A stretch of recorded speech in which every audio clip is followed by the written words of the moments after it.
వాక్యదానంలోకి వెళ్దాం పిల్లలు. మరి కొద్దిపాటి సమయాన్ని పరిశుద్ధ గ్రంథం నుంచి కొన్ని మాటలు మనం ధ్యానం చేద్దాం. ప్రకటన గ్రంథంలో నుంచి ప్రకటన గ్రంథము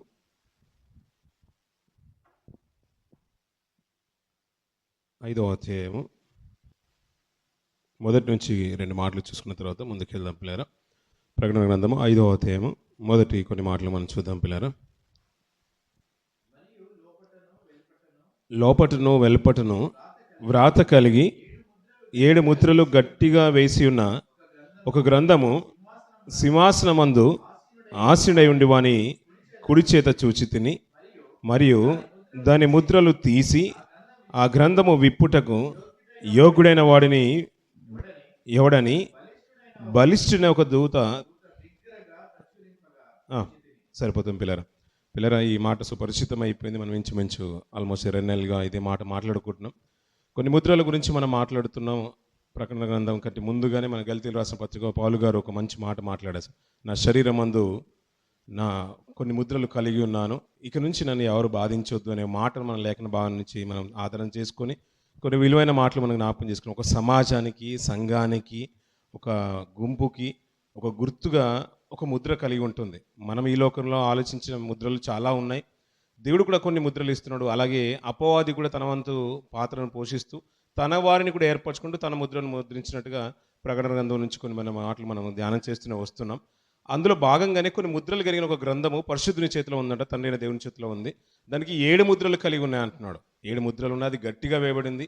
ఆ గ్రంథాన్ని విప్పుటకైనా కానీ చూసినా కానీ యోగ్యుడు ఎవరు లేని తరుణంలో యోహాను గారు ఆత్మవశుడై అది పద్మాస దీపంలో ఆయన ఉన్నప్పుడు దేవుడు చూపిస్తున్న దర్శనాన్ని ఆయన లిఖితపూర్వకంగా రాస్తున్న మాటలు మనం ధ్యానం చేస్తున్నాం పిల్లలు. అందులో భాగంగానే ఆ గ్రంథాన్ని విప్పడానికి యోగ్యులు ఎవరు లేరంటే ఎక్కడ లేరు అంటే అది పరలోకమందు కానీ భూమి మీద కానీ అంటే భూమి క్రింద కానీ పాతాళ లోకంలో కానీ ఎక్కడ కనిపించలేదు అన్నాడు.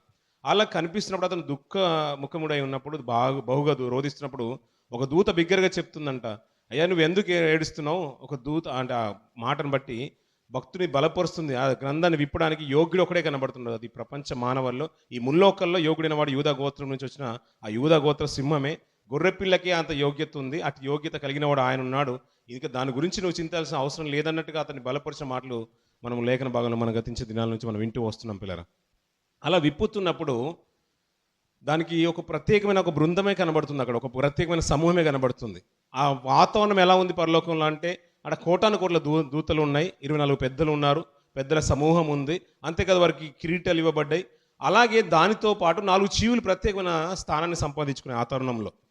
మొట్టమొదటి చీవి అక్కడ మాట్లాడుతున్న మాట అంటే సింహం వంటిది అన్నాడు. రెండవ చీవి దూడ వంటిది. మూడవ చీవి మనుష్య ముఖము వంటిది. 4వ చీవి పక్షిరాజు, ఎగురుచున్న పక్షిరాజు వంటిది. 4వ అధ్యాయం 7వ వచనం మనం చూస్తూ ఉంటాం పిల్లరా. ఇలా ముద్రలు విప్పుతున్నప్పుడు ఈ జీవులకు ఒక ప్రత్యేకత ఏంటంటే పిల్లరా, మన గతించిన వారంలో మనకు జ్ఞాపకం చేసుకున్న ఒక మంచి మాట, జీవి అనగానే ఒక జంతువుల్ని చూసినట్టుగానే చూడొద్దు. అది రూపకలంకరణలో పోల్చబడుతుంది, ఉపమాన రీతిగా పోల్చబడుతుంది. ఒక వస్తువుతో పోల్చుతున్నప్పుడు మనకు దాని కఠినమత్వము, దాని బాధ, అంతేకాదు దానికి ఉన్న తీవ్రత, అలా దానికి ఉన్న ప్రభావం, అధికారం ఎంత ఉందో మనకు అర్థం అవ్వాలి. ఎలా వచ్చింది, ఎండాకాలం ఎలా ఉంది గతించిన సంవత్సరం అంటే అయ్యో బాబోయ్ నరకాన్ని తలపించిందని అంటే దాని ప్రభావం ఏంటో మనకు అర్థమవుతుంది. ఇప్పుడు చలికాలం ఎలా ఉందంటే ఎముకలు చిట్లిపోతున్నాయి, ఎముకలన్నీ కూడా వణికిపోతున్నాయి అనే మాటలు చెప్తున్నంటే అది అంత తీవ్రత సంతరించుకుంది, అంత ప్రభావం మనుషుల మీద చూపిస్తున్న భావం మనకు అర్థం అవడానికి ఒక వస్తువుతో పోలుస్తున్నాం. అలాగే ఈ వాక్య భాగాన్ని అర్థం చేసుకోవడానికి గతించిన వారంలో మనం ఆదికాండంలో ఒక మంచి సందర్భాన్ని మనం జ్ఞాపకం చేసుకున్నాం. యోసేపు గారు ఆ తరుణంలో ఉన్న తరుణంలో ఫరోకు కలిగిన ఒక దర్శనం, సాక్షాత్తు 7 ఆవులు బలమైనవి కనబడుతున్నాయి, అలాగే బలహీనమైనవి కనబడుతున్నాయి. అది 7 కాలాలను సూచిస్తున్నది. బలహీనమైనవి బలమైన వాటిని తినేసే అన్నట్టు కనబడుతున్నది. అలాగే వెన్నెలు కనబడుతున్నాయి, వెన్నులు అలా పుష్టి కలిగినవి కనబడి పుష్టి లేనిది హీనత కలిగినవి ఉన్నాయి. అంటే 7 కాలాలను సూచిస్తుంది. రాబో తరాలు ఎలా ఉండబోతున్నాయి, రాబో కాలంలో ఏ రీతిగా కరువు రాబోతుంది, ఆ కరువు కాలంలో ఈ భూమి మీద ఎలాంటి సంభవింపబోతుంది, దాన్ని ఒక జంతువుతో పోలుస్తున్నాడంటే దాంట్లో ఉన్న తీవ్రత ఏంటో మనం వాక్య భాగాన్ని బట్టి మనం అర్థం చేసుకోవడానికి మనం ప్రయత్నించాలి. ఇక్కడ పోల్చబడుతున్న జంతువులు కూడా అక్కడ ఉన్న సందర్భం ఎంత అంటే అంతటి అధికారం ఉంటుంది. ఒక రాజు పక్షిరాజుతో పోల్చుతుందంటే పక్షిరాజుకున్న ఒక విధానం ఏంటంటే అది ఎంతైనా ఎత్తుకు ఎగరగలుగుతుంది. అది ఎంత ఎత్తులో ఉన్నా కూడా కిందున్న చెట్లలో కనిపించే పాముల్ని సైతము, చిన్న చిన్న పక్షుల్ని సైతము, నీటిలో ఉన్న చేపల్ని సైతం దృష్టి పెట్టగల ఒక సామర్థ్యం, అంటే అంత చూపు ఉంటుంది దానికి. అంటే అంత ప్రత్యేకమైన ఈ సింహంతో పోలుస్తుందంటే ఒక రాజు జంతువులన్నిటిలో ఒక రాజు, దానికి బలం విషయంలో కానీ దానికి ఉన్న గర్జన విషయంలో కానీ అంత ప్రభావం కలిగిందనే భావము మన మనసులో ఉండాలి. అలాగే ఇక మిగతా జంతువులు అన్నీ కూడా చూసినా కానీ మనిషికి ఉన్న లక్షణం ఏంటంటే జంతువులో దేనికి లేని తెలివి మనిషికి దేవుడు అనుగ్రహించేస్తాడు. మిగతా జంతువులతో పోల్చుకున్నా కానీ మానవ అంటే ప్రతిదాన్ని కూడా సాధువు చేయగలుగుతాడు.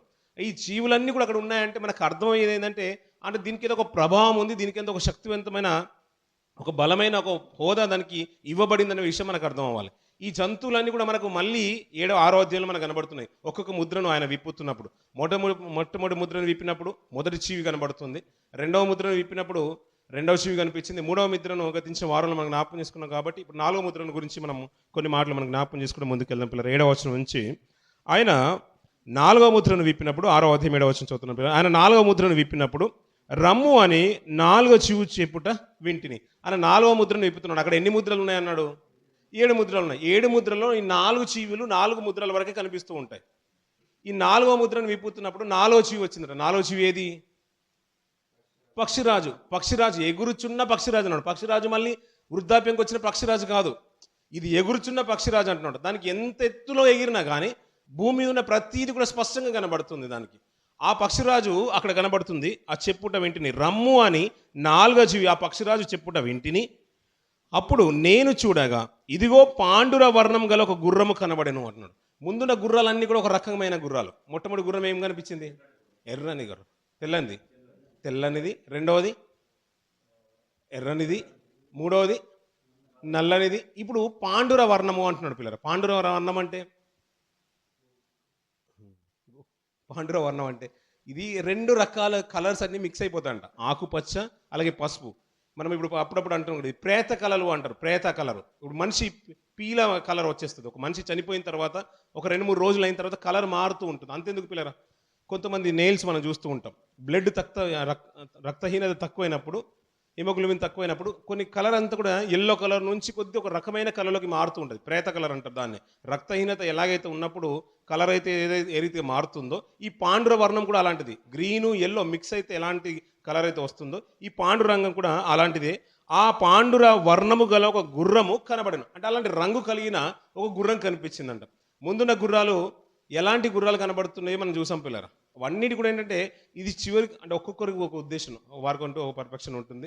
అందరూ చాలా మంది ఏంటంటే సంఘం ఎత్తబడే కాలానికి ముందుగా గతించిన అంటే కొన్ని విధాలు ఒక్కొక్కరికి ఉద్దేశం ఉంది. ఎవరిని మన ఉద్దేశంతో వాక్యానుసారంగా బేస్ చేసుకుని మనం ముందుకు వెళ్ళాల్సింది. 6 దినాలు దేవుడు కష్టపడ్డాడు, 7వ దినాన విశ్రమించేశాడు. 6 దినాలు మనని కూడా పని చేసుకోమన్నాడు ఇజ్రాయేలుకి ఇచ్చిన నిబంధనలో. 7వ దినాన విశ్రమించమన్నాడు. అది విశ్రాంతి దినాన్ని శ్రద్ధగా ఆచరించమన్నాడు.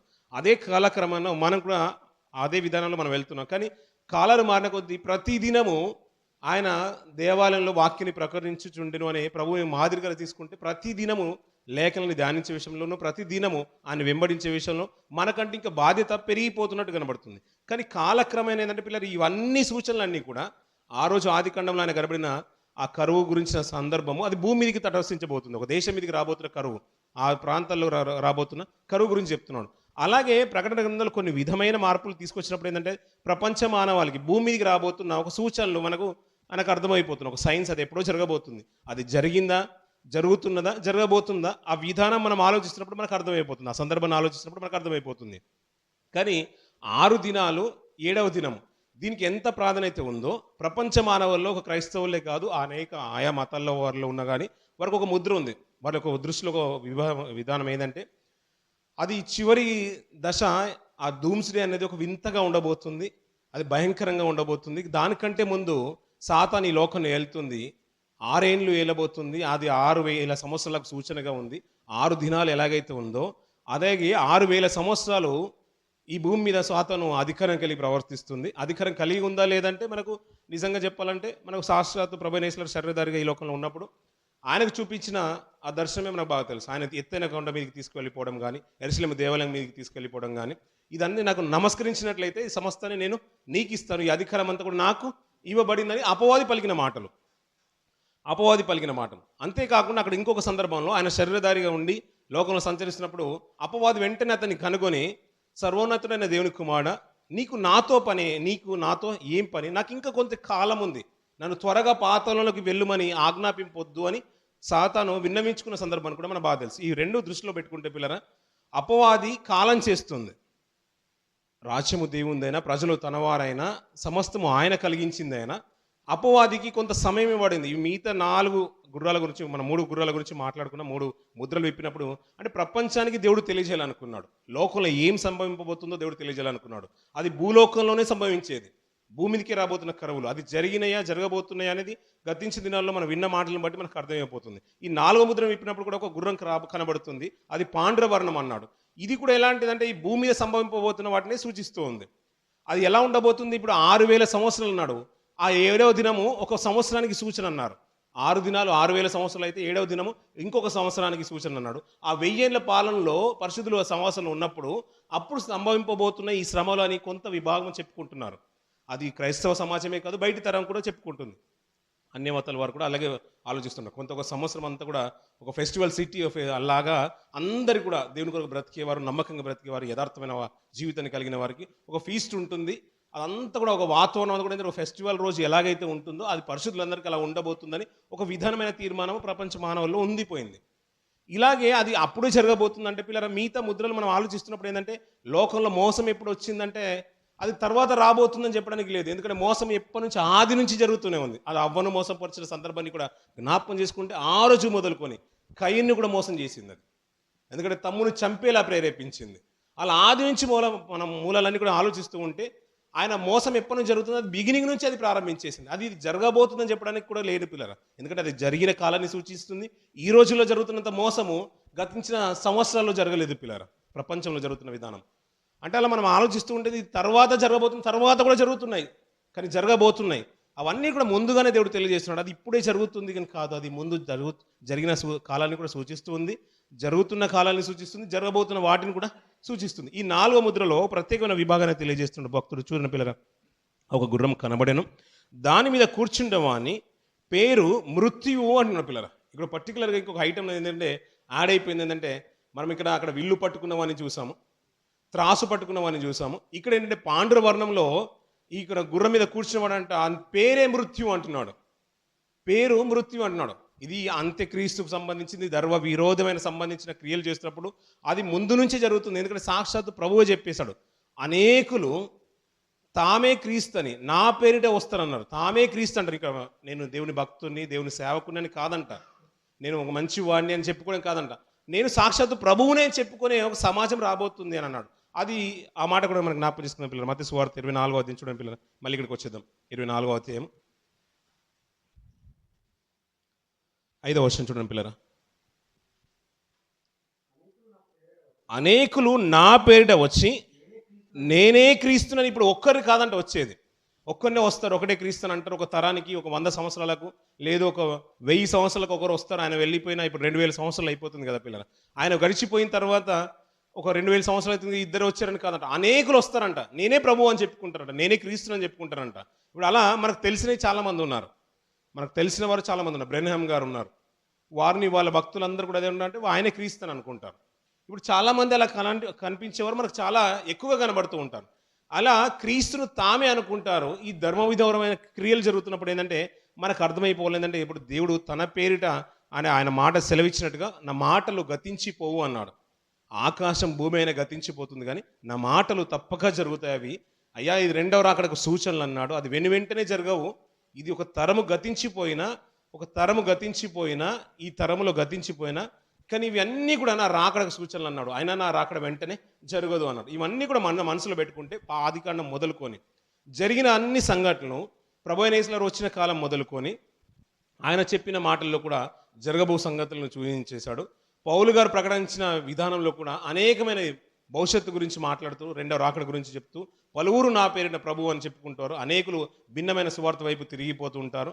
అది దేవాలయంలోనే కూర్చుంటుంది, మనిషిని ఆక్రమించుకుంటుంది. అది సాతాను వెలుగుదూతం వేషం వేసుకుంటుంది. ఇలా పరువుని మోసమిస్తుందని అనేక మంది ప్రవక్తలు చెప్పేశారు. కానీ ప్రకటన గ్రంథానికి ప్రత్యేకత ఎందుకు వెళ్ళిపోయింది, ఇది ఫ్యూచర్ గ్రంథమే అనేది అంటే ఆ ఉన్న శైలి అంతా కూడా ఒక విధమైన శైలి కాబట్టి మనం ఆలోచన అంతా కూడా అది జరగబోతుందనే ఆలోచనకి మేము వెళ్ళిపోతున్నాం. కానీ ఇక్కడ ఒక గుర్రం గురించి చెప్తున్నాడు, 4వ గుర్రం గురించి మాట్లాడుతూ అది పాండుర వర్ణము కలిగినది, దాని పేరు వాని మీద కూర్చున్న వాని పేరు మృత్యు అంట పిల్లరా. మృత్యువుకు అధికారం ఉంది అంటున్నాడు. చాలా మటుకు మనం ఆలోచిస్తూ ఉంటే పిల్లరా, పాత నిబంధన గ్రంథంలో కూడా ఎన్నో సందర్భాల్లో మనకు బాగా సుపరిచితమైన మాట యోబు గారి గురించిన మాట, సుపరిచితమైన మాట. అతన్ని బాధించే విషయమే కానీ, శ్రమ పెట్టే విషయంలో కానీ అది ముందున్నట్టుగా కనబడుతూ ఉంటుంది. ఇలా మృత్యు విషయంలో మాట్లాడుతున్న మనుషుల్ని ఏ రీతిగా ప్రేరేపించిందో పాత నిబంధన గ్రంథంలో పాలు తేనెలు ప్రవహించే దేశానికి రావడానికి కొంతకాలం 40 సంవత్సరాలు ఏదైతే కాలాన్ని దేవుడు సూచించాడో ఆ 40 సంవత్సరాల కాలంలో సాతాను ఏ రీతిగా విశ్వాసులు ప్రేరేపించిందో, తన ప్రజల్ని ప్రేరేపించిందో మనకు, అంటే సాతానే ప్రేరేపించిందంటే అది మన మనసులో ఉంటే మనకు అది ప్రేరేపించినట్టుగానే మనకు అర్థమవుతూ ఉంటుంది. తన శ్రమలో ఉన్నప్పుడు మొరపెట్టారు, వారిని రక్షించడానికి దేవుడు తన నాయకుని పంపించేశాడు. ఒక సంకల్పం చొప్పున, ఒక ప్రణాళిక చొప్పున మోషని ఎన్నుకున్నాడు. ఈ 40 సంవత్సరాల ఈ జర్నీలో పాలు తెన్నెలు ప్రపంచ దేశానికి వచ్చినప్పుడు ఒక వర్గం అంతా కూడా వేరైపోయి తాను దేవుడు కాదని, యెహోవా దేవుడు కాదని ఒక దూడనే ఏర్పాటు చేసుకొని తాను, అంటే వాటికి సాగిలపడి నమస్కరించేంత వరకు వెళ్ళిపోయారు. అంతేకాదు ఇక్కడ ఉండేది మాకు దేవుడు ఎవరో తెలియదు, మోషే ఎవరో తెలియదు, ఆయన ఎక్కడికి వెళ్ళాడో తెలియదు, అందుకని మాకంటూ ఒక నాయకుని ఏర్పాటు చేసుకొని మేము తిరిగి ప్రయాణం కొరకు వెళ్ళిపోదామని ఒక నాయకుని కూడా ఏర్పరచుకున్న వరకు కూడా వెళ్ళిపోయారు. ఏ రీతిగా ప్రేరేపిస్తుందంటే ఆ శ్రేష్టమైనది పొందుకోకుండా అపవాది తన ప్రజల్ని సైతము ఏర్పాటు చేసి తిరిగి ప్రయాణం వరకు, అంటే ఎక్కడైతే బానిసత్వంలో ఉన్నారో, ఎక్కడైతే నష్టము, ఎక్కడైతే మోసము, ఎక్కడైతే పాపం ఉందో ఆ పాపం వైపు తిరిగి ఇవన్నీ ప్రేరేపించేలా చేసింది. అందుకనే ఆ తరంలో చాలా మంది కూలిపోయారంటారు. అందులో ఆ తరంలో కూలిపోయిన వారిలో 2 మాత్రమే శేషించిన వారు కనబడుతున్నారు. ఎవరెవరు అంటారు? ఎవరు కనిపించారంట? తరంలో చాలా మంది చనిపోయారు, కానీ చనిపోయిన వారు కాకుండా 2 మిగిలారంట. యెహోషువ, కాలేబులు కనబడుతుంది. యెహోషువ తన తరంలో మోషే తర్వాత నాయకత్వ బాధ్యతలు వేస్తుంది, కానీ కాలేబు ఇజ్రాయేల్ కాడు, ఇజ్రాయేల్ వ్యక్తిత్వానికి సంబంధించిన కాడు, ఇజ్రాయేల్ గోత్రికులకు ఒక్కడు కాదు. అనేకమైన స్వాస్థలు పొందుకొని అక్కడ నుంచి అనేకమైన జనాంగము బానిసత్వం నుంచి వచ్చేసింది ఇజ్రాయేలుతో పాటు. కాలేబు ఇజ్రాయేలుడు కాడు. ఇజ్రాయేలుడు కాకపోయినా కానీ వ్యక్తిత్వం ఎలా ఉందంటే దేవుని మీద నమ్మితే అంత పటుత్వం కలిగి నమ్మాడు, స్థిరంగా నమ్మాడు. కాబట్టి యెహోషువతో పాటు దేవుడు కాలేబుని కూడా గుర్తించేశాడు. అందుకని మోషే కూడా ఏంటంటే అతను ఉన్నతంగా చెప్పాడు, ఎప్పుడు కూడా అతన్ని మీరు ఏదైనా భూభాగాన్ని సంపాదించుకోకపోండి, కానీ కాలేబు కంటే ఒక స్థానం ఇవ్వాల్సిందే నేను వెళ్ళిపోయిన తర్వాత. మరి మిగతా వారు మోషే గారు వెళ్ళిపోయిన తర్వాత భూభాగాన్ని చీట్లు వేసి యెహోషువ కాలంలో పంచిపెట్టుకున్నారు. కానీ కాలేబుకి ఏదైతే ఇవ్వాలనో స్వాస్థ్యము మోషే గారు ముందే చెప్పేస్తున్నారు, అతనికి హెబ్రోను పరిసర ప్రాంతాలే కాలేబుకి ఇచ్చేయాలి. అంటే ఆయన నమ్మకంగా ఉన్నవారు కొంతమంది శేషంగా మిగిలిపోయారు, అది అన్యజనంగమైన దేవుని ప్రసంగమైన. అలాగే మన ఆత్మీయ జీవితంలో ఈ కానాను ఆత్మీయ యాత్రలో పిల్లరా, మనకి ఇచ్చిన రక్షణ పొందుకున్న తర్వాత ఇప్పుడు వెళ్ళబోయే యాత్రలో ఎంతమంది కూలిపోతారు, ఎంతవరకు సాతాను వారిని ప్రేరేపిస్తుంది అనేది చాలా ప్రాధాన్యత తీసుకోగలుగుతుంది. అది తెలియకుండానే మనల్ని ప్రేరేపిస్తుంది. ఆ రోజు అనేకుల్ని ఇట్లా మోసం పరిచినట్టుగా ఇప్పుడు అపవాది ప్రభునేసులు తీసుకెళ్లి కొండ మీద నిలబెట్టేసి యెరూషలేము దేవాలయం మీద నిలబెట్టినట్టుగా ఈ రోజున మనల్ని అలా నిలబెట్టడానికి తీసుకెళ్ళట్లేదు, అది మనకు తెలియకుండానే మనం ప్రేరేపిస్తుంది. ఆ విషయం ప్రపంచ మానవాళికి అర్థమయ్యే స్థితిలోకి వెళ్ళట్లేదు పిల్లరా. అంతెందుకు గతించిన వారంలో మనం జ్ఞాపకం చేసుకున్న ఒక మంచి మాట, ఇజ్రాయేలు పాలు తెన్నులు ప్రపంచ దేశము దేవునికి ఇష్టమైన సామ్రాజ్యం, ఇష్టమైన జనాంగం అనుకున్నాం. ఆ దేశాన్ని చూడడానికి క్రైస్తవ సమాజమే కాదు, అన్యులు సైతము, హైందవ సహోదరులే కాదు, ముస్లింలు కూడా పాలస్తీనా పరిసర ప్రాంతాలు వెళ్ళడానికి ఇష్టపడుతూ ఉంటారు. కానీ అలాంటి ప్రాంతానికి వెళ్లకుండా యుద్ధ వాతావరణం తీసుకుని వచ్చేసింది. ఇవన్నీ కూడా మనుషులను ఎలా రేపిస్తుందంటే అది ప్రేరేపిస్తుంది. అక్కడ ఒక విధమైన ఒక సమాధానం లేకుండా, మంచి సామరస్యతను తీసుకొని రాకుండా, శాంతియుతమైన వాతావరణం నెలకొల్పకుండా యుద్ధ వాతావరణం తీసుకొని వచ్చేసింది. దాన్ని ఎవరు కూడా గుర్తెరగని రీతిగా గాజా పరిసర ప్రాంతాలన్నీ కూడా నేలమట్టం చేసేలా తీసుకొచ్చేసింది. ఎవరిని ప్రేరేపిస్తుంది? అది తన ప్రజల్నే ప్రేరేపించేస్తుంది. అది ఎంతగా ప్రేరేపిస్తుంది, ఎంతగా అప్డేట్ అయింది అనేది మనకు మనసులో ఉంటే ఈ ముందున్న మాటలు మనకు అర్థమవుతుంటాయి పిల్లలు. ముందుకెళ్దాం పిల్లలు. అదే ప్రకటన గ్రంథము 6వ అధ్యాయము. పాండుర వర్ణము గల ఒక గుర్రము కనబడెను, దాని మీద కూర్చున్న వాని పేరు మృత్యువు, పాతాళ లోకము వానిని వెంబడించెను అంటున్నాడు పిల్లలు. ఆ మృత్యువు అంట మృత్యు వెనకాల ఏముందంట? పాతాళ లోకం అతను వెంబడిస్తుందంట. వెంటనే వారిని హతమార్చే రీతిగా మనుషుల్ని ఏ రీతిగా హతమారుస్తుందో కిందికి చెప్తున్నాను చూడండి పిల్లలు. ఖడ్గం వలనను, కరువు వలనను, మరణం వలనను, భూమిలో ఉండు క్రూర మృగము వలనను, భూనివాసులను చంపుటకు భూమి యొక్క 4వ భాగం పైన అధికారము వానికి ఇవ్వబడెను అంటున్నాడు. ఇప్పుడు మనకి ఈ మాటతో క్లియర్గా అయిపోయింది, ఎందుకంటే ఇది క్రీస్తు గురించిన మాటలు కానే కాదు అని. ఎందుకంటే గ్రంథం విప్పేదే ప్రభువు. అంటే లోకంలో ఈ రీతిగా వానికి అధికారం ఇవ్వబడిందనే విషయం మనకు అర్థం అవ్వడానికి, లోకంలో జరుగుతున్న కరువులు కానీ, కాటకాలు కానీ, విపత్తులు కానీ, యుద్ధ వాతావరణాలు కానీ, మరణాలు కానీ అన్నీ కూడా నేను సంకల్పించినవే కాదు. అందరూ ఆ దృష్టికోణంతోనే ఆలోచించొద్దు. గతించిన దినాల్లో పిల్లరా, అంటే నిన్నటి దినాన ఒక యాక్టర్ని ఒక కత్తితో పొడి చేశారు. కత్తితో పొడి ఇప్పుడు దేవుని ప్రేరేపణ కలిగింది కాబట్టి అతను పొడి చేశాడు. ఆయన ప్రేరేపిస్తూ ఉంటాడు ఇలాంటి విషయాలు. ఒక మనిషి యొక్క ఆలోచన ఎంతవరకు తీసుకెళ్ళిందంటే అతన్ని ఏదో ఒకటి ఆస్తిని ఆలోచించో, డబ్బును ఆశించో, మేలైంది ఆశించి లబ్ధి పొందుకోవడానికి ఒకరిని చంపడానికి సైతము ముందుకు తీసుకెళ్తుంది. ఆత్మ ప్రేరేపణ కలిగించేది, హృదయంలో పుట్టించేది అపవాది, చెడు ఆలోచన పుట్టించేది. ఇలా అనేకుల్ని, ప్రపంచంలోని అనేకుల్ని ప్రేరేపిస్తూ ఉంది. అలా ప్రేరేపించినప్పుడు దీనికి ఉన్న ప్రేరేపణ చెప్తున్న మాట ఏంటంటే, అది దాని మీద కూర్చున్న వాని పేరు మృత్యువు, వాడిని వెంబడించేది పాతాళలోకం అంట. వీడు ఎలాగైతే అంటే కరువుల వలన, కాటకాల వలన, యుద్ధ వాతావరణం వలన దేశంలో, ప్రపంచంలో అనేక మరణాలని తీసుకుని వస్తున్నాడు. అది వెంటనే పాతాళం ఏంటంటే వాడి వెనకాలే ఉందంట. వాడు ప్రేరేపించగానే ఒకరిని చంపడము, లేకుంటే యుద్ధం ఒకరిని ప్రేరేపించేసి ఒక బాంబు తీసుకొని వచ్చి ఇజ్రాయెల్ పరిసర ప్రాంతాల్లో ఒకటి వేస్తే చాలు, ఇజ్రాయెల్ ఆటోమేటిక్ ఏంటంటే దానికంటే విస్తారంగా, రెట్టింపు రేట్లుగా పరిసర ప్రాంతాలు అన్నింటి మీద యుద్ధం చేసేసింది. ఒక మీద అంటే ఇరాక్ ప్రేరేపించిన, అక్కడ ఉన్న గాజా పరిసర ప్రాంతాల నుంచి ఒక బాంబు వచ్చిన, ఆ ఇజ్రాయెల్ మాత్రం ఊరుకోలేదు పిల్లలు. మిగతా ఎన్నో దేశాల మీద, చుట్టుపక్కల సిరియా ప్రాంతమే మొదలుకొని అనేక, యెమెన్ మొదలుకొని అనేక ప్రాంతాల మీద యుద్ధం చేసేసింది. అది ఎలా ప్రేరేపిస్తుందంటే నువ్వు ఒక్కటి చేస్తే నేను 10 చేస్తానన్నట్టుగా ప్రేరేపించేస్తుంది. పాతాళము వాని వెనకాలే ఉందంట. మృత్యువు వారిని ప్రేరేపిస్తుంది. మృత్యు ప్రేరేపించగానే అలా చంపబడుతున్నారు. పాతాళము గొప్ప ఆశతో వారిని ఆకర్షించుకుంటుందనే మాట మనకు తెలిసింది. అందుకనే అపరిమితంగా పాతాళము నోరు తెరిచి ఉందంట. యెషయా గ్రంథంలో ఒక మంచి మాట చూడండి పిల్లరా. యెషయా గ్రంథము 5వ అధ్యాయము 14వ వచనం చూడండి పిల్లరా. యెషయా గ్రంథము 5వ అధ్యాయం 14వ వచనం. అందుచేతనే పాతాళము గొప్ప ఆశ పెట్టుకొని అపరిమితంగా తన నోరు తెరిచుచున్నది అన్న పిల్లరా. అపరిమితంగా తన నోరు తెరిచి అందరినీ ఆహ్వానించేస్తుందంట పాతాళము. దానికంటూ ఇక మితమైంది లేదు కంట, అంటే సరిపోయింది, ఇది నిండిపోయింది అని లేదు. ఎంతమందినైనా కానీ అది తీసుకుని వచ్చేస్తుంది, అంటే దాన్ని ఆహ్వానించేస్తుంది. వాడిని మనం చూడగానే అది తన దూతల్ని రేకెత్తిస్తుంది అనే మాట మాట్లాడుతూ ఉంటాడు. మనం రాగానే అది వస్తున్నారు, నా కోసం వస్తున్నారు, మన లోకానికి వస్తున్నారు, ఇంకిద్దరు వచ్చేస్తున్నారని. ఇలా ప్రపంచ మానవాళ్ళని మృత్యు వైపు తను మళ్ళిస్తూ ఉంది పిల్లరా. ఈ ప్రత్యేకం దాని గురించి మాట్లాడింది. ఆ గుర్రం మీద కూర్చున్న వాని పేరే మృత్యు అన్నాడు. పాతాళము వానికి వెంబడించెను, ఖడ్గము వలనైనను, కరువు వలనైనను, మరణం వలనైనను, భూమిలో ఉండు క్రూర మృగం వలనైనను, భూనివాసులకు చంపుటకు, భూనివాసులను చంపడానికి. ఇవన్నీ ఎందుకు వస్తున్నాయి అంటే, కరువులు ఎందుకు వస్తున్నాయి, కాటకాలు ఎందుకు వస్తున్నాయి అంటే ఏదో వేరే దేశంలో ఉండేవాళ్ళు, వేరే లోకంలో ఉన్న వారి కొరకు కాదంట, భూనివాసులను చంపడానికి. మనకు తెలిసిన విషయమే కదా పిల్లలు. ఎన్ని విపత్తులు వచ్చినా పాత నిబంధనలో, అంటే మనకు ఆలోచన రావాలి, పాత నిబంధనలో ఇజ్రాయేల్ గురించి ఒక మంచి మాట మాట్లాడుతుంటారు.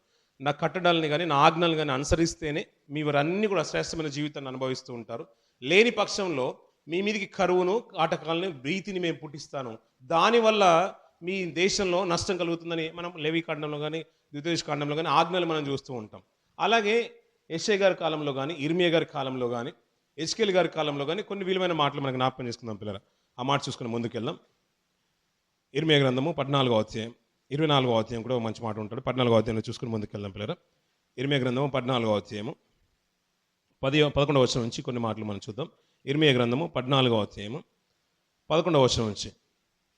మరియు యెహోవా నాతో ఇట్లనెను, వారికి మేలు కలుగునట్లు ఈ ప్రజల నిమిత్తము ప్రార్థన చేయకుము.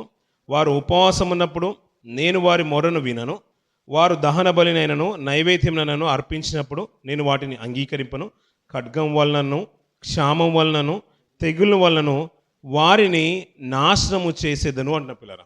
సాక్షాత్తు దేవుడే చెప్తున్నాడు, నేను ఖడ్గాన్ని, కరువును, భీతిని వారికి పుట్టిస్తాను, దానివల్ల నేను ఈ ప్రజలను నాశనం చేస్తానని.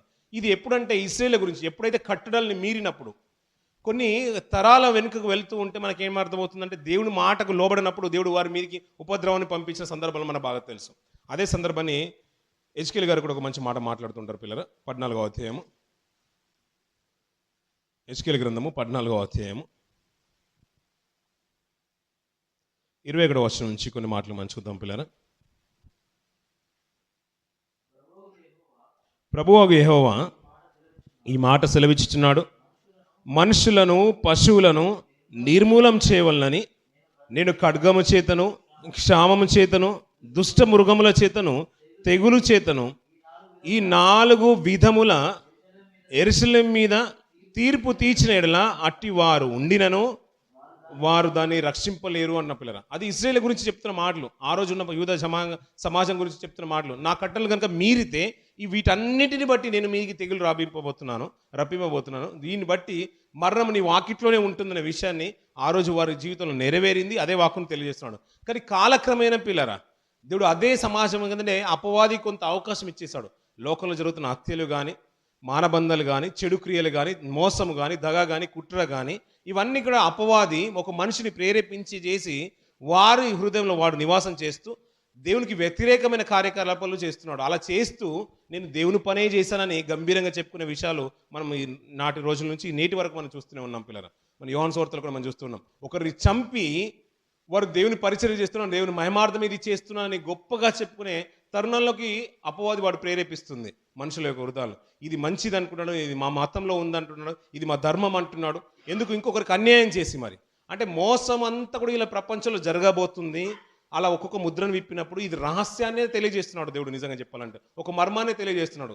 అయ్యా, మొట్టమొదటి గుర్రం విప్పినప్పుడు నేను సమాధానం, నేను ఈ లోకంలో ఎలాగైతే తీసుకొని వచ్చేసానో వాడు కూడా సమాధానమనే వస్తాడు. వాడు మోసం ఏంటో, కుయుక్తి ఏంటో మీకు అర్థం అవ్వాలి. రెండవ ముద్రను విప్పినప్పుడు ఆ ఎర్రటి గుర్రాన్ని మనం చూస్తాడు. ఆ గుర్రం ఏంటంటే రక్తానికి సూచన. అలా ఖడ్గాన్ని తీసుకొచ్చి, ఒక ఉపద్రవాన్ని తీసుకొచ్చి, యుద్ధ వాతావరణాన్ని తీసుకొచ్చి అనేకులు చంపుతూ ఉంటాడు. అలా నేను వచ్చినట్టుగానే గుర్రం మీద వస్తూ ఉంటాడు. అలా ఈ ప్రపంచ మానవాళిని మోసం చేస్తుంటాడు. ఇది మీకు అర్థం అవ్వాలి, ఈ విషయాన్ని మన దాకా తెలియాలనే ఉద్దేశంతో ఆయన గ్రంథాన్ని విప్పుతున్నాడంట. మూడవ విషయంలో కూడా అంతే కదా. ఆ రోజు నల్లటి గుర్రము, నల్లటి మోసం చేసే గుర్రము త్రాసు మీద కూర్చొని వచ్చేసాడు పిల్లలు. ప్రపంచంలో ఇప్పుడు నేటికి అనేకమైన మోసాలు మనం చూస్తూ ఉన్నాం. నిజంగా బీదల్ని సైతము ఒక వస్తువును దాన్ని ఇప్పుడు మనం ఉన్న మాదక ద్రవ్యాన్ని మనం అమ్మే రేటు కంటే కూడా ఎక్కువగా దాన్ని చేసేసి కొంతకాలాన్ని తన స్టోరేజ్లో నిల్వ చేసుకొని అంత సామగ్రి అంతా అయిపోయిన తర్వాత ఇప్పుడు ఉల్లి రేటు పెరిగిపోయిందని, టమాటాల రేటు పెరిగిపోయిందని మనం చూస్తూ ఉంటాం. ఎంతవరకు అంటే దానికి కావాలని కొంతకాలం కొన్ని కంపెనీస్ వారు స్టోరేజ్లో గోడౌన్స్లో పెట్టేసి అంత కరువు వచ్చిన తర్వాత, దగ్గరికి వచ్చిన తర్వాత దాన్ని రేట్ అమ్మి అంటే ఎక్కువ చేసి మరీ అమ్ముకునే స్థితిలోకి వెళ్ళిపోయింది. అంతా కూడా మోసపూరితమైన వాతావరణం ప్రపంచంలో ఉంది. ఆ విషయాన్ని మీకు తెలియాలనే ఉద్దేశంతో నిజంగా దేవుడు ఒక రూపక అలంకారంలో ఇలాంటి విషయాలన్నీ కూడా మనకు తెలియజేస్తున్నాడు. అలా 4వ గుర్రం గురించి కూడా చెప్తున్నాడు. అది మృత్యువయ్య అనేకుల్ని ప్రేరేపిస్తుంది. ఎలా ప్రేరేపిస్తుందో మత్తయి సువార్తలో మాట కూడా చూడండి పిల్లలు. 24వ అధ్యాయంలో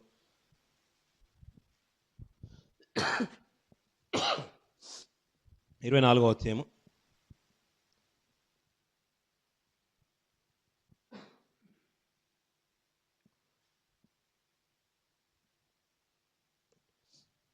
8వ వచనం నుంచి చూద్దాం పిల్లలు. అక్కడక్కడ కరువులను భూకంపములు కలుగును, ఇవన్నీ వేదనలకు ప్రారంభము. అప్పుడు జనులు మిమ్మును శ్రమపాలు చేసి చంపెదరు. మీరు నా నామము నిమిత్తము సకల జనముల చేత ద్వేషింపబడుదురు అంటున్నారు. ఇక్కడ మార్చడం పిల్లల, జనం మీదకి జనము, రాజ్యం మీదకి రాజ్యం లేచును. అక్కడక్కడ కరువులను భూకంపములు కలుగును, ఇవన్నీ వేదనలకు ప్రారంభం. అంటే నేనే కలుగజేస్తాను ఈ వేదనలు అని చెప్పట్లేదు ప్రభు. అంటే ఇది ఒక అపవాదికి కొంత సమయం ఇచ్చేశాడు దేవుడు.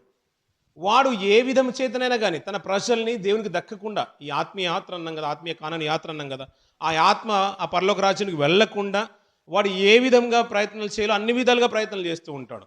అలా ప్రయత్నం చేస్తున్న తరుణంలో చెప్తున్న మాట ఏంటంటే, జనం మీదికి జనం లేస్తుండే, అక్కడక్కడ కరువులను భూకంపములు కలుగును, ఇవన్నీ వేదనలకు ప్రారంభం. అప్పుడు జనులు మిమ్మును శ్రమపాలు చేసి చంపేదరు.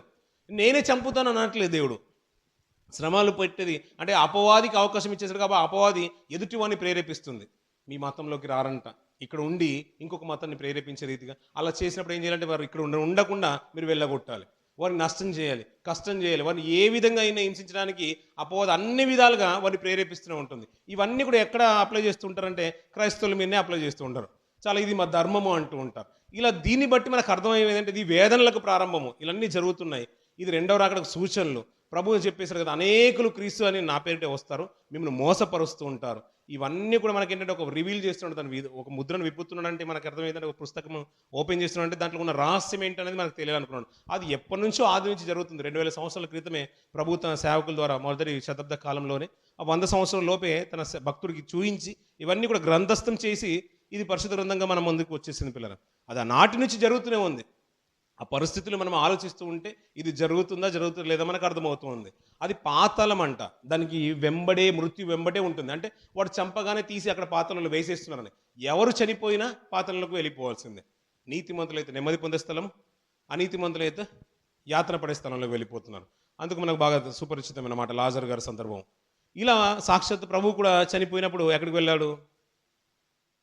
పరదేశికి వెళ్ళినట్టుగా మనకు కనబడుతూ ఉంటుంది. అంటే అక్కడ తనతో పాటు వెళ్ళిన ఇద్దరు దొంగల్లో ఒక దొంగ యాతన పడే స్థలానికి వెళ్ళిపోయి ఉంటాడు, ఒక దొంగనేమో అతనితో పాటు పరదేశికి వెళ్ళిపోయిన సందర్భం. అంటే ఎవరు చనిపోయినా అక్కడ వెళ్తున్నారు. కానీ అనేకులు చంపడానికి అపవాదం ఏంటంటే మృత్యువుగా ఉండి వారిని ప్రేరేపిస్తూ ఉంటుంది. దాని వెనకాల పాతలం వెనకాలే ఉంది. అది కరువు ద్వారా అవకాశాన్ని వినియోగించుకుంటుంది. అలాగే తెగుళ్ళని లోకంలోకి తీసుకుని వస్తుంది. అలాగే ఒకరిని ప్రేరేపించేసి ఒక వైరస్ను బయటికి తీసుకుని వచ్చేస్తుంది. ఇవన్నీ దేవుని ఆజ్ఞ లేని జరుగుతుందంటే దేవుడు వాడికి కొంత సమయం ఇచ్చేస్తాడు, అంతే. కొంతకాలము సమయం ఇచ్చేసి ఆ కాలంలో శతవిధాలుగా వాడు ప్రయత్నం చేస్తూనే ఉంటాడు ఒక మనిషిని దేవునికి దక్కకుండా చేయడానికి. ఇలాంటి ప్రయత్నంలో వాడు ఇంకా కొన్ని మాట చూసుకుని ఆ మాట చదువుకొని ముగించేద్దాం పిల్లలు. అదే ప్రకటన గ్రంథము 6వ అధ్యాయము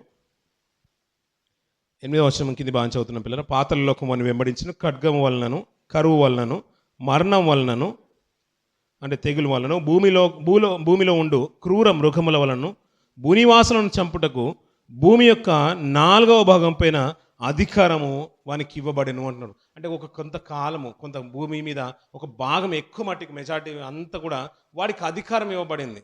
వాడు ఉన్న ఈ లోకంలో ఉన్నంత కాలం. అందుకనే వాడేంటంటే కాలము దగ్గరికి వచ్చేసింది, నా కాలము సంకుచితం అయిపోయిందన్న విషయం వాడు గుర్తిరిగి కాలము బహు కొంచెమే ఉందనంట వాడు గర్జించి సింహం వల్ల తిరుగుతున్నాడంట. అంటే టైం దగ్గరకు వచ్చేసింది. ఇంకా ఎంతమందిని వాడి కుట్ర చేత, వాడి ఆలోచన చేత దేవునికి దక్కకుండా వాడు ప్రేరేపించేసి ఇంకొకరు చంపే రీతిగా కానీ, వాడు పాపం వారి హృదయంలో ఏలే రీతిగా కానీ, అనేకులు మోసపరిచే రీతి కానీ వాడు అన్ని ప్రయత్నాలు చేస్తూనే ఉన్నాడు. ఎందుకంటే కొంచెమే టైం ఉంది, దీని తర్వాత నా అంతం రాబోతుందని వాడికి తెలిసింది.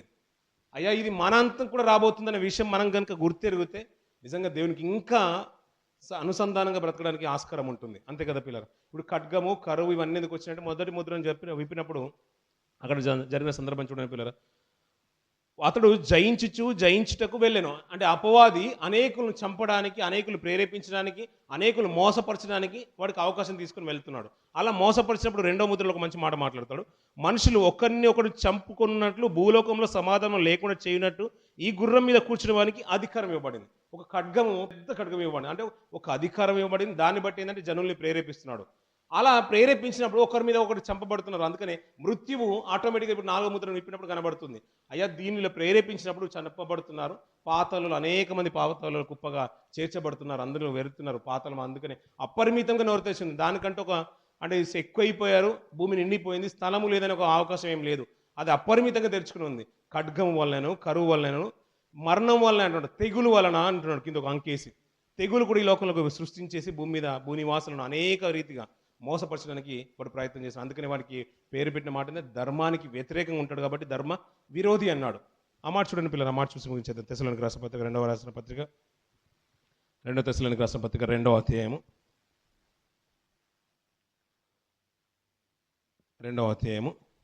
5వ వచనం నుంచి కొన్ని మాటలు నేను చదువుతున్నాను పిల్లలు. నేను ఇంకను మీ యొద్ద ఉన్నప్పుడు ఈ సంగతులను మీతో చెప్పినది మీకు జ్ఞాపకం లేదా? కాగా వాడు తన సొంత కాలమందు, దేవుడు అంటే చెప్తున్న మార్చి చూడండి పిల్లలు. దేవుడు వాడి గురించి చెప్తున్నాడు, అంటే వాడి గురించి బయలుపరచబడుతున్నాడు. అంటే అపవాది ఎంత కాలం అంటున్నాడు, వాడికి ఇవ్వబడిన కాలంలో సొంత కాలం, అంటే వాడికంటూ ఒక టైం కేటాయించేశాడు. ఆ కాలం ఏంటంటే ఒక అధికారం ఇవ్వబడింది అన్నాడు కదా. 4వ భాగం, భూమి మీద కొంత భాగం 4వ భాగాన్ని అధికారం ఇవ్వబడింది, వాడికంటూ కాలం ఇవ్వబడింది. ఆ కాలం అంటున్నాడు వాడు సొంత కాలమందు బయలుపరచబడినని వాడిని అడ్డగించినది ఏదో అది మీరు ఎరుగుదురు. వాడిని అడ్డగించేది ఎవరు? దేవుని కలిగిన మనమే వాడిని అడ్డగించగలుగుతాం, ప్రభువే అడ్డగించగలుగుతాడు. ఆ ప్రభువుని కలిగిన మనము వాడిని అడ్డగించగలుగుతాం. కానీ వాడు సొంత కాలంలో అనేకుల్ని ప్రేరేపించడానికి కూడా ప్రయత్నాలు చేస్తూనే ఉంటాడు. ధర్మ విరోధ సంబంధమైన మర్మము ఇప్పటికే క్రియ చేయుతున్నది. అపవాది ఇప్పటికే కార్యం చేస్తున్నాడు. ఇది జరగబోయేది కాదు, అది జరిగిపోయిన కాలాలు ఎన్నో సందర్భాలు ఉన్నాయి పిల్లల. అవన్నీ కూడా మన మనసులో పెట్టుకుంటే అది జరుగుతున్న కాలాలు కూడా మనం సూచిస్తూ ఉంది. ఇప్పుడు జరగబోయే కాలాన్ని కూడా మనం సూచిస్తూ, రానున్న కాలంలో కూడా ఇవి విపరీతమైపోతుంది, ఇంకెక్కువైపోతూ ఉంటుంది.